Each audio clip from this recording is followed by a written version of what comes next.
Hello' নমস্কাৰ বন্ধুসকল, মোৰ অন্য এটি ভিডিঅ'লৈ সকলোকে স্বাগতম জনাই আজি ভিডিঅ'টো আৰম্ভ কৰোঁ। আজি আপোনালোকক মই জনাব বিচাৰিছোঁ যোৱা 3 তাৰিখৰ পৰা 5 তাৰিখলৈকে যি ইণ্টাৰভিউ হৈ গ'ল ছোৱালী, তো সেই দিনকেইটাত কিমান ছোৱালীয়ে পাছ কৰিলে তাৰ বিষয়ে আপোনালোকক জনাবৰ কাৰণে আজি এই ভিডিঅ'টো বনোৱা হৈছে তাৰ ওপৰত। তো তেন্তে বলক ভিডিঅ'টো আৰম্ভ কৰোঁ। আৰম্ভ কৰাৰ আগতে আপোনালোকক জনাওঁ যে মোৰ চেনেলটো যিসকলে ছাবস্ক্ৰাইব কৰা নাই ছাবস্ক্ৰাইব কৰিব, লগতে লাইক কমেণ্ট শ্বেয়াৰ কৰিব নাপাহৰিব। তেন্তে বলক ভিডিঅ'টো আৰম্ভ কৰোঁ। তো যোৱা 3 তাৰিখৰ পৰা আৰম্ভ হৈছিলে অসম আৰক্ষী শাৰীৰিক পৰীক্ষা, যি ছোৱালী আছিলে ডিব্ৰুগড়ৰ কথা কৈছোঁ মই বৰ্তমান।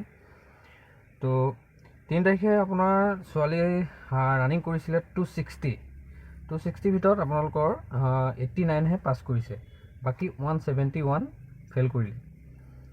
আৰু নেক্সট ডে 4 তাৰিখে আছিলে ৰানিং কৰিছিলে ছোৱালীয়ে 310 জনীয়ে, তাৰ ভিতৰত পাছ কৰিছে 65 আৰু ফেইল কৰিছে 245 জনীয়ে।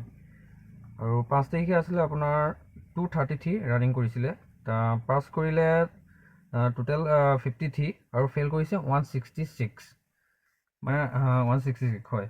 মুঠতে টোটেল আপোনালোকৰ গোটেইকেইদিন মিলাই কেনে ক'ব পাৰি 803 জনীয়ে দিছিলে ৰানিং কৰিছিলে, তাৰ ভিতৰত টোটেল 207 জনীহে পাছ কৰিছে।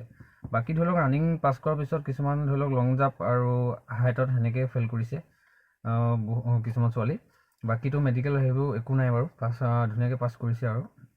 আৰু তাতে ধৰি লওক বতৰ বেয়া আছিলে, বতৰ বেয়াৰ কাৰণে বহুত ছোৱালী পাছ কৰিব পৰা নাই আৰু টাইমো ভাল আনিব পৰা নাই।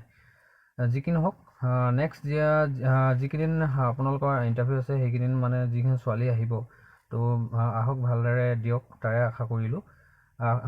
মোৰ ভিডিঅ'টো বনোৱা আজি ইমানটোৱে আছিল, মানে আপোনালোকক জনাব বিচাৰিছিলোঁ যে কিমান কি পাছ কৰিলে 3 দিনতে।